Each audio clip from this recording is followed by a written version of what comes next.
like for me, one of my big aha moments, and we talk about this in the studio, but it was realizing that I was never going to become a better writer until I fully kind of like faced all my insecurities. Oh, cool. Let's talk about that.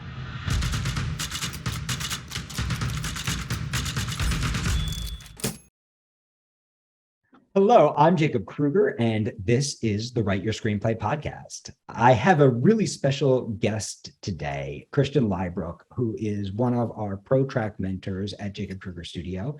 I'm especially proud to have Christian here because Christian came up through our program, and he's an extraordinary writer. He has produced and directed his own work. He's managed to maintain a career as a writer from Idaho, which we won't tell anybody, Christian. They all think he lives in Los Angeles, which I think is really amazing.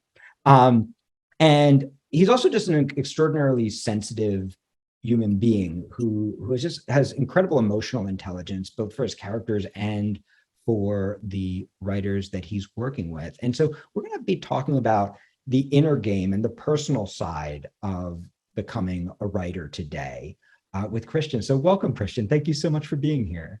Thanks for having me. As you know, one of my favorite things is to be able to just chat with you about all things screenwriting. So happy to be here. Yeah. So why don't we just start? Tell us a little bit about your journey as a filmmaker. What has that looked like, and what do you think was the most important thing in kind of making the transition from being someone who is dreaming of doing this to being someone who's doing it? Yeah. Great question. And when I think about my journey as a screenwriter, it's everybody knows that every journey is different, right? And anybody who's listening to this podcast, you're going to have a different version of what your story is. But I think it's helpful to talk about these stories because they can be illustrative of the things that we have to face and the things we have to overcome. And I didn't go to film school. I wasn't somebody who grew up in the business. I didn't grow up in LA or New York. And, for a long time, I was always interested in film and screenwriting, but I didn't think that I could do it because I didn't know how to get into the industry. I grew up on the East Coast. I was born in Massachusetts and moved around a lot. But by the time I was kind of like pursuing writing, I was in grad school in Alaska, which is about the farthest away you can get from LA and still be in the United States, right? But I took a screenwriting class I was getting an MFA in creative writing, and I was focused on fiction, primarily because I didn't know I secretly wanted to be a screenwriter, but I just didn't know how to complete that journey. I didn't know how to start it, let alone complete it. And I took one screenwriting class, and I was it ignited something in me. But I still was literally thousands of miles away from the industry. And living in Alaska and trying to make it as a screenwriter just seemed like a ridiculous kind of ask. And so I stayed focused on prose and eventually followed a girl to Idaho. And that's where I am today. And how everybody launches their career, right? You just follow that girl to Idaho and that's it.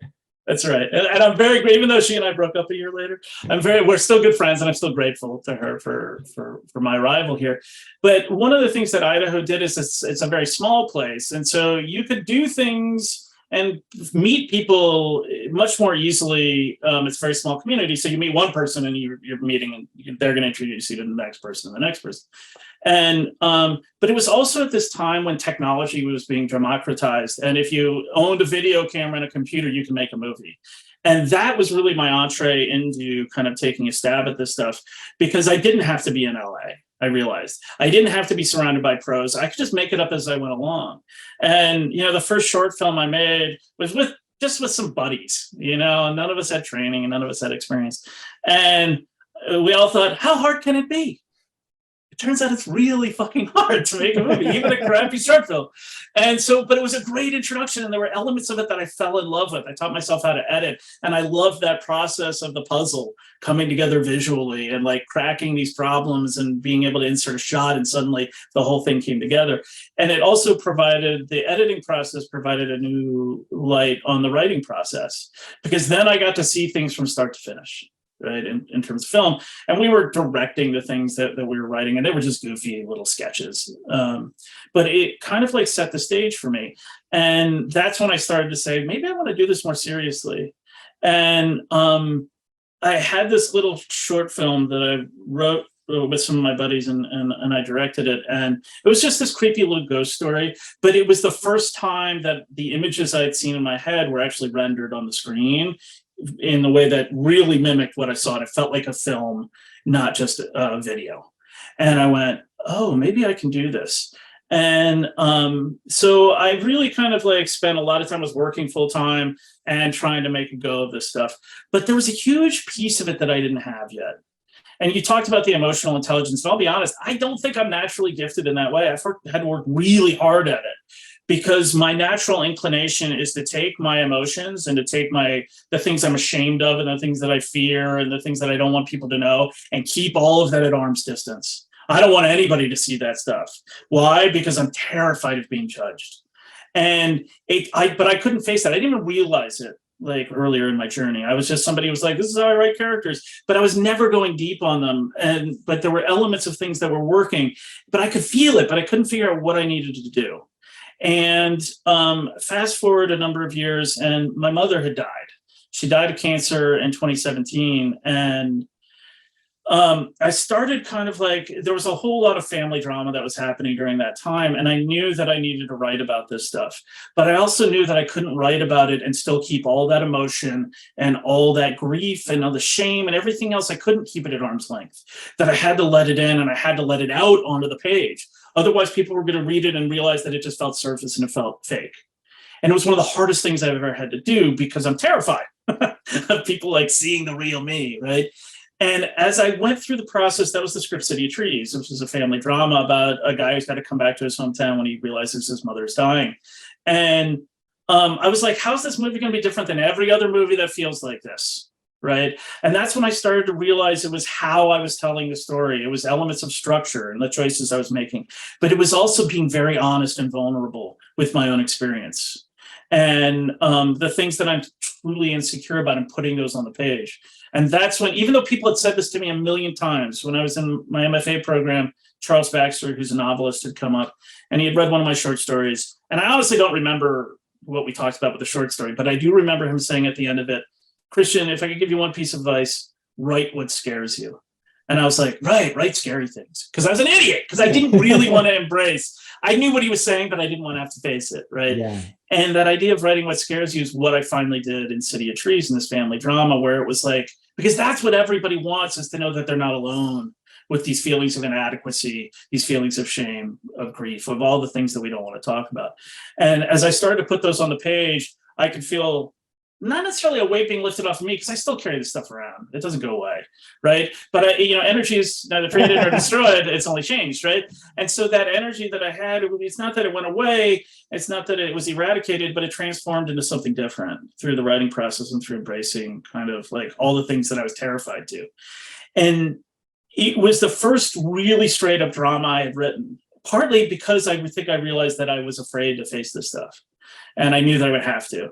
And so that script went on to do a lot of great things for me. One of the things it did is it got an invitation to go to a screenwriting residency in Switzerland called the Plume and Pellicule.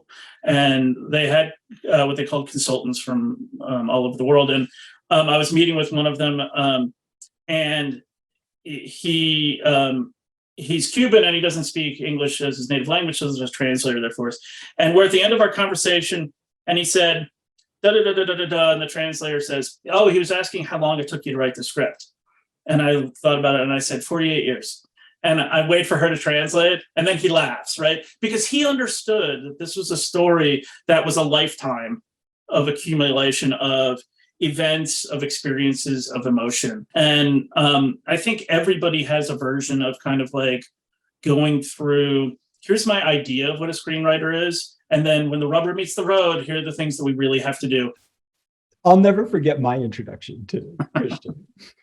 So my good friend Phil Gilpin, who runs Catalyst, which back then was called ITV Fest, calls me up and he says, there's this guy and he keeps winning and he's incredible, but he needs someone to push him over the top. And I need you to make it possible for him to come to your retreat. We were doing retreats in Costa Rica at that time. And so Christian shows up at the retreat, and he's like the first one to arrive. And so we walk down to the beach together, and we're having this really cool conversation. And then Christian kind of looks at me, and he says he's a guy who doesn't have a lot of emotional intelligence, but it's not true. But he kind of looks at me, and with kind of brutal honesty, he says, I don't know exactly why I'm here, because I don't believe in any of this shit. And I said, Christian, that's okay. You don't have to believe in any of this shit. Let's just try some shit and see what works. And then we went swimming. and it was one of actually my favorite introductions ever to a writer, because it's really rare that somebody is that blunt and honest with you. But I think a lot of people have had that experience where, they've had a class that hasn't helped them. Right. They've had a teacher that hasn't helped them. They've had someone teach them some kind of formula that hasn't helped them. And they start to wonder, like, is there anyone that I can depend on? So in my defense, the journey from Idaho to Costa Rica is like 27 hours. Like if you were in New York, it's actually a pretty quick trip, right? It's like 6 or 8 hours or something. Yeah, it's not very yeah. And so like I got there and I was delirious. And then we had that crazy van ride through the jungle, and it was like, so I'm glad that you saw opportunity and honesty in my bluntness. I think I was just delirious, but there's obviously some truth that I was speaking, and I, like this was right. I'd been laid off from my corporate job, and I knew there was an opportunity in front of me, but it was also terrifying because it was that moment of, like, I didn't realize this at the time, but it's, the admiral of the Navy arrives on the foreign shores and he says, "Men, burn the boats," meaning we're either going to take this land or we're going to die here. And I inadvertently did that when I got laid off, and I chose not to go get another corporate job. And I said, this is what I really want to do. And I've been building a portfolio of work prior to this. I had a proof of concept TV pilot that had played at Tribeca. And so I'd had some success. But, it was also, that question was masking all of my insecurities and fears. And it was a way for me to kind of like put them on the table that I felt comfortable with, and that you were able to read through and go, oh, this guy just needs someone to be honest with him. And the greatest gift was you saying, you don't have to believe any of this stuff, because that gave me security to come to it in my own turn, on my own terms and in my own time. But there was this, I was terrified because I at some level realized that I had said, burn the boats. I was either going to make it or I wasn't. And I had to face the fact that up until that point in my life, I always had an excuse. I've got a full-time job and I've got family needs, and I need to take care of those people. And I always had a reason that I hadn't, quote unquote, made it or gotten to the place where I wanted to be. And without the job as an excuse, I realized I would have no excuses. I would either make it or I wouldn't. And that's a terrifying prospect. I didn't quite realize all of this at the time, though, mind you. Yeah. And so when I was on this retreat, I knew there was things I was doing well, and I knew there was things I wasn't doing as well. But I literally had only taken that one screenplay class, that screenwriting class when I was in grad school. That's the only formal coursework I'd ever done. Everything else I was self-taught. And partly because, again, it was all my insecurity. I was like, if I have to take a class, that means I'm not good at it. Right. And I was so, like, I look back at it now and I'm like, what the hell is my problem? Right. And it's all the insecurity that builds up in us. We don't want to be bad at something before we can get good at it. It's also, this stuff is very personal, and it should be. If it isn't personal in some way, then we need to do some self-reflection as a writer and as an artist. And what the time in Costa Rica gave me was, in some ways, it boils down to two things for me. One was the language for the things that I was doing well and the things that I wasn't doing well. I remember like having a conversation with one of the mentors about the scene I had that was largely expository. And she said, well, Christian, you just need to weaponize it. And I was like, weaponize it? What's that? And then all of a sudden I realized, like, oh, we need to feel the emotion, not the information of this. And this character has to use it as a weapon against against another character. And suddenly drama is there, tension is there, emotion is there. And so then as soon as I figured that out, I realized that, like, once I had a word or language for the things I was doing well, the things I wasn't, I could replicate things. Because I could say, oh, I know what's happening here. I'm not weaponizing the exposition, and therefore it feels flat. But if I let the character use that against another character, then tension escalates and blah, blah, blah.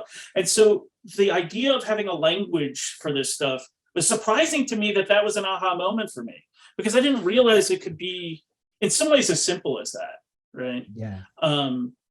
And the other thing that I realized was giving feedback was something that I was terrified of it at first, because at the studio we do it in a very specific way, and I didn't want to be wrong, quote unquote, about how I was giving feedback. But I really like talking to writers about their work. And, like that, one of the things that's taught me the most is working with writers. If you want to learn something, teach it. Because you can't go into a session with a writer and be like, yeah, I couldn't quite figure out what's going on the page there, sorry. Right. Yeah. And so it forced me to kind of like really look at work and go deeper, deeper, deeper, and also really be thinking about, what is this writer's intention? What are they trying to communicate? What themes are they trying to explore? Not me, not what do I think they should be doing. Yeah. And that gave me greater insight into my own work. What am I trying to explore here? Like, how deliberate am I being with every word that's on the page? And I wasn't being deliberate with every word on the page, even though I thought I was. Mm-hmm. And, we think we know, but we don't know what we don't know, kind of thing. So that retreat was, that was the place where I started burn the boats, and started kind of really to embrace saying, I think I can do this for real. Well, I think it's really interesting because, in a way, like you said, well, I didn't realize all that at the time. And in a way, you're kind of describing the rewrite process when you talk about that, right? It's like, we have to be present in our scenes. And when we're present in our scenes, you can't be present in your scene and carefully choosing every word at the same time, right? Yeah. You can't be present in your scene and also thinking about, like, what am I building for the future at the same time? It is a kind of a burn the boat situation when you show up at the page. It's like, you just have to do it. And sometimes it's not until you've completed it that you can kind of look back and go, oh, that's what I'm doing. Right? Like, oh, that's my intention. We think we're supposed to have it all worked out and like know what our intentions are before we even write anything, but it's impossible. You have to go through the writing to figure out what you're actually saying. Yeah. It's always fun, like starting a new project with a writer, and they send their first 10 pages over, and everybody knows how important those first 10 pages are, or that first page is really. And they've worked it so hard, and they go, what did you think? And I go, I'll be honest with you, it doesn't really matter. And they're like, what do you mean it doesn't matter? And I'm like, the way I work with writers is very much, it's not whether things are good or bad or right or wrong. It's what do we gain, what do we lose with every choice we make? Yeah. Yeah. And I know, in the latest podcast, you're talking about first image in The Bear. And then we do get into those conversations about first image, last image. How does that tell a story and all these things? Yeah. But, like for me, I've never been a good outliner. It feels like homework to me. Mm-hmm. And my brain just resists it, and I had to find my own process. I had to find my own way of doing things. When I was writing City of Trees, I didn't outline it. I wanted to remain really raw and close to my own experience. And so the first draft of that was almost dictation of things that had happened to me or my family and things I went through. I had to go through a process of making sure that it actually made good drama, yeah, and fit into the strictures of a script, But, going through that process, I always keep what I call a scratch document. This is not my idea, somebody else's idea. But I have my screenplay document up, and I have my scratch document up. And whenever I delete a scene, I dump it into my scratch document. So I got to the end of that process of writing that script. It went through 40 plus drafts, no joke. And the final screenplay was 107 pages. My scratch document was 300 pages long. Yeah. And I was just like, wait a minute. Like, I had essentially written the equivalent of 4 scripts, not even including all the drafts, right? And so I just went, there's got to be a better way. And I really started to think about process in that moment. And I spent a lot of time with writers talking about process, because I think that we have this tendency for this little voice to come into our head as the insecure voice, that when we get stuck, it says, see, I knew you weren't any good at this. I don't even know why you're wasting your time. And I realized that, like, the way through that is process. The way through it isn't arguing with that voice. It's what are the tools in my kit that are going to help me through it. And, then I started this process of, usually when I start a new project, I just have what I call a story notes document. And it's just a Google Doc. And I just start dumping my thoughts into that. because my brain is like this tangled mess, and I constantly have thoughts intruding on other thoughts and stepping on each other, and I can't sort my way through it. And this is a way I usually write it in mornings. So every morning I sit down when I'm starting a new project, and I just add to the document. And I essentially use what we teach in the Write Your Screenplay class. Who are your characters? What are their wants? What are their deeper emotional needs? What are the obstacles in the way? What are their dominant traits? All that stuff that we talk about. And then I add some other things that are helpful to me. But I'll be honest, when I started doing it, I didn't realize that's what I was doing. I was just following my intuition and being a curious writer. But I realized that's what I was doing. I was essentially following what we teach in the Write Your Screenplay class. And by just kind of being, it's not even prosy, it's like a letter to myself. I was working on a script called In God We Rust, and it's a crime thriller, and I'm obsessed with No Country for Old Men, the Coen Brothers movie. And I really, these ideas around mortality that are explored in that film and the arbitrary nature of life and death and things like that. And those really resonated with me. And the first lines of the story notes document for that particular one was, I feel like I'm circling something akin to No Country for Old Men, but I don't want to straight up rip that off, right? And that allowed me the freedom to admit my greatest fear, which was I'm going to steal No Country for Old Men. Yeah. And I put it on the table, and then I get to say, okay, let's make sure we don't do that, right? And it's also like when I get into the screenplay document, my brain starts to formalize everything, and it starts to go, okay, you're in the script now, don't fuck this up, right? And things get serious. And even though my intellectual brain knows, you're going to go through lots of drafts and it's fine, right? I still feel that pressure. So the story notes document allows me to be free and just come up with the craziest shit possible in a way that's non-threatening, that I can make quote unquote mistakes. I can fail quote unquote on the page, and it doesn't matter because I'm not in the script yet. Now, don't get me wrong. I'm going to fail a ton of times once I'm in the screenplay document too. Yeah. But there's something important to me about allowing my brain to really be in this idea of divergent thinking in the opening of my process of exploring a script. And eventually I'm going to get to convergent thinking. I'm going to start narrowing things down and making choices and saying, oh, my character does this. My character lives here. My character is seeking this, right? But my brain is in such a hurry to get there that I realize that I shortcut the process. The quicker I get to the script, the more I'm shortcutting my ability to be curious and explore. I love what you're saying about divergent versus convergent thinking. I always think of screenwriting like filling an accordion, right? Like you got to get it filled with air before you start squeezing stuff out, or it's just going to be like, you need to fill it first. And I also I wanted to go back to something that you said earlier, because this is one of, it's our program, so I'm very proud of it. But our ProTrack program is one of the things I love most about it. It's about guiding the writer past their own cynicism, fear, emotional blocks,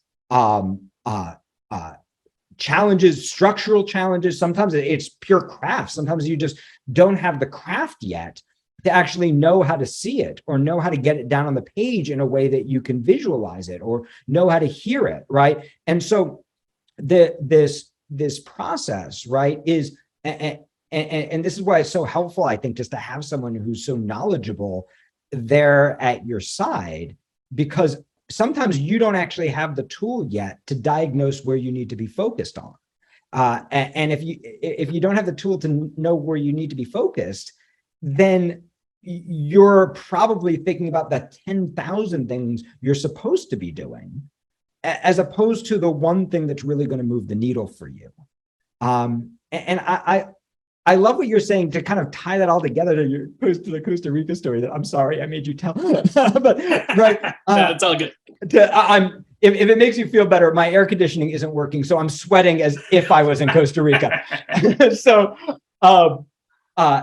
this idea of, and I made Christian blush a little telling the story, but I actually think we should go into any educational scenario with gentle skepticism. Right? Like, because there are a lot of snake oil salespeople in this business, right? And when Christian's talking about finding the language, right? That's not the same language for everyone, right? That's about developing your own personal language. And when Christian's talking about process, it's not the same process for everyone. Not everybody has the same process, right? It's about developing your process. And whether you're working with us or someone else, one of the ways that you know that you're getting good mentorship is that the mentor is asking you more questions, and that the mentor is is sharing more of what their experience is than they are telling you what to do. And in general, the more somebody tells you what to do, the more skeptical you should potentially be. And so my attitude is, and I'm a constant student, right? And one of the pitfalls that a lot of teachers fall into is, you kind of become the teacher and you forget that you're allowed to learn. This happens after you sell your first script as well. I'm sure Christian, you're like, I'm a professional now, right? I have to be such an expert. No, we're artists, and one of my heroes as an artist, not as a human being, but as an artist, was Picasso. And the reason I admire Picasso so much is that he was the best of the best at what he did, but every time he figured something out, he stopped doing it. And he would reinvent himself and go, well, I understand that, so I want to learn something new. I want to do something that I've never done before. And I think that so nicely dovetails with what Christian was talking about confronting your fears, writing the thing that scares you, right? Pushing yourself. So the way I always look at education is, I want to read every book. I want to study with anyone who has credentials. And when I say every book, I mean every book written by a real writer, because too many of them are written by people who've literally never written a screenplay. But every book written by a real writer, I want to read. Every class taught by a writer, not by any writer, but by a writer that I admire, I want to attend. But just because they're great at writing, I also have to know that that doesn't mean that they're great at teaching. And just because their process gives great results for them doesn't mean that their process is going to give great results for me. So what I'll usually do is I'll kind of go in and go, okay, I'm going to be gently skeptical, but I'm going to try everything you suggest. Even when a book like not totally, but mostly disagree, a book like Save the Cat. And I have a podcast about why I have problems with Save the Cat. And there are brilliant things in Save the Cat when it comes to producer draft. He was a master of the producer draft of writing.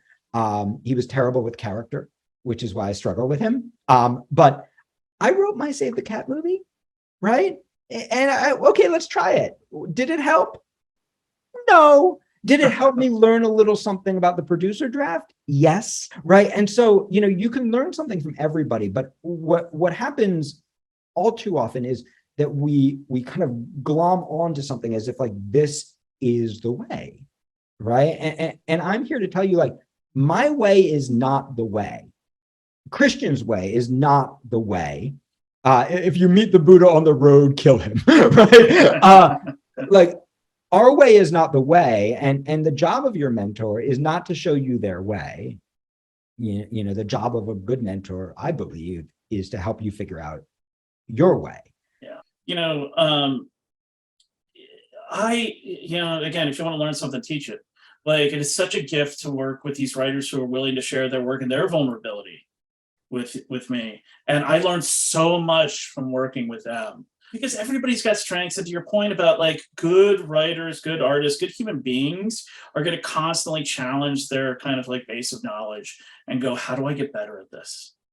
And this is not a business that you can sit on your laurels. This is not a business. This is not a practice. This is not a craft where you can just kind of rely on the same thing every time. Every script I write is different.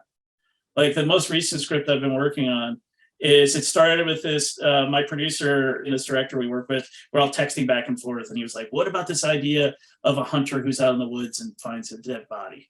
And I was like, oh, I can do stuff with that. And I took that, and luckily in this case, my producer is very open to me running with things and saying, now go write your version of it, right? And it turned into something that was very much weirder than probably he originally thought. But I'd written a treatment and I was like, man, this is flowing. This is going to be the easiest script I've ever written. Yeah, you know exactly where this is going. And then I hit a huge wall. And I'm still in the middle. I've probably come close to getting to the other side, but that was 2 months ago. And I have a process for how I work through this stuff. And every script is going to be different. Every script is going to present its new set of challenges. And if we're not curious, if we're not constantly open to learning things about the craft and about ourselves as writers, we're going to hit a script one day that says, nope, I'm not going to let you in. Mm-hmm. Unless we can be humble and curious. And, I just, like, we all know that feeling of the muse coming down and touching us when we've been struggling with something or whatever, and we're taking a dog for a walk, and all of a sudden we go, oh my God, that's it. I just have to do this. And it seems so simple, right? I'm like, how come I couldn't think of this before? But I think as a professional writer, I don't have the luxury of just sitting around waiting to take my dog for a walk and having the muse come down and touch me. I have to cultivate that, right? And I think about this from, I'm not a Buddhist, but I borrow from Buddhism, and there's different schools of thought in Buddhism. There's the sudden enlightenment school, which is you are going to be walking down the street one day and suddenly enlightenment is going to come down, it's going to strike you, and you're going to feel that bolt of lightning. There's another school of thought called gradual cultivation, which means you have to just kind of constantly and consistently chip away at these ideas. And I think it takes both to be a successful screenwriter. You've got to have the discipline, and you've got to have the rigor, and you've got to have just the patience while still having a sense of urgency to go through that gradual cultivation and just chip away, chip away, chip away. And it's really hard to do this stuff. But the more we do it, the more it becomes sort of like routine, but not a routine in the way that we get satisfied and we get set in our ways. But we do end up with a process. And we just have to be curious about it. And hopefully there's people along the way that can help draw that out of us.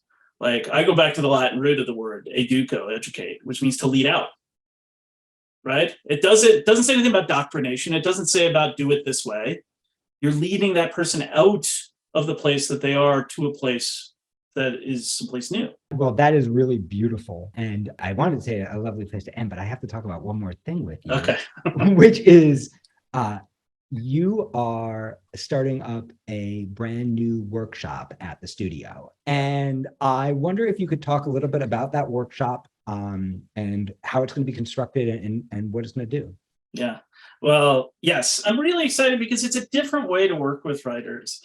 And one of the things that really has made me a better writer is understanding how to get feedback. And so when we think about the workshop environment, we think of, oh, I'll get to have my pages worked and people will give me feedback. And don't get me wrong, that is a huge benefit. But I think actually the underestimated benefit of learning how to read somebody else's work, learning how to read it in a way of supporting that writer, of being curious, trying to understand what their goals are. It's going to teach you how to read your own work and kind of like take that judgmental voice. We can never get rid of it entirely, but it's going to teach you, part of the workshop is going to teach you how to contextualize that voice, how to validate it in a way that allows you to listen to it more clearly and to improve your own work. So certainly it's going to be talking about the words on the page, and you're going to get the opportunity to workshop that stuff with a group of people who are intelligent, compassionate, caring, smart, and strong writers in their own right. But you're also going to learn how to read stuff and how to approach it with curiosity. What better way to learn than to like put your work out there and to help contribute to somebody else's success? Yeah, the way these groups work is so wonderful. It's very, you do have to apply. It's a very carefully cultivated group. We want to make sure that we're putting the right people in the room. So there's an interview process that you go through with our admissions director, James Couts, where he's going to talk to you about your writing, your goals, your experience. And we're going to make sure that we get the right people in the room together. And that's not about having all people at the same levels of experience. Sometimes it's really interesting to put a beginner with somebody who's more advanced. The beginner teaches the advanced person how to break the rules. The advanced person teaches the beginner the tricks of the trade, right? What we're really trying to do in those groups is get people who are going to be a sparky room, almost like if you were putting together a writer's room, where you have different people with different voices and different talents and different levels of experience and different expertise, and you put them together so that they can all grow together. And so it's an ongoing class. It's kind of like ProTrack. The goal is that you can stay there for years. You can stay there through your whole career if you want to. With this intimate group, everyone commits to stay for a minimum of a year so that there's continuity, so that you guys know each other's work. And you're going to meet twice a month, and you're workshopping. There are only 8 people, so everyone's getting a chance to workshop pages every other week. And you're kind of building these pieces together. And it's just a really extraordinary way of learning, kind of like ProTrack in a group. So I'm really excited about that. If you want to find out more about that, you can go to writeyourscreenplay.com and set up an appointment with James to talk about it. And Christian, before we break, if there was one other thing that you would want writers to know, one other gift that you'd like to give them that you wish you had known when you started your journey, what would it be? One of the things I talk to writers a lot about is when I took my one screenwriting class, Len Kammerling, who was this super talented and compassionate documentary filmmaker, he said to me, Christian, the people who make it are not the people with the most talent, they're the people who stay in the room.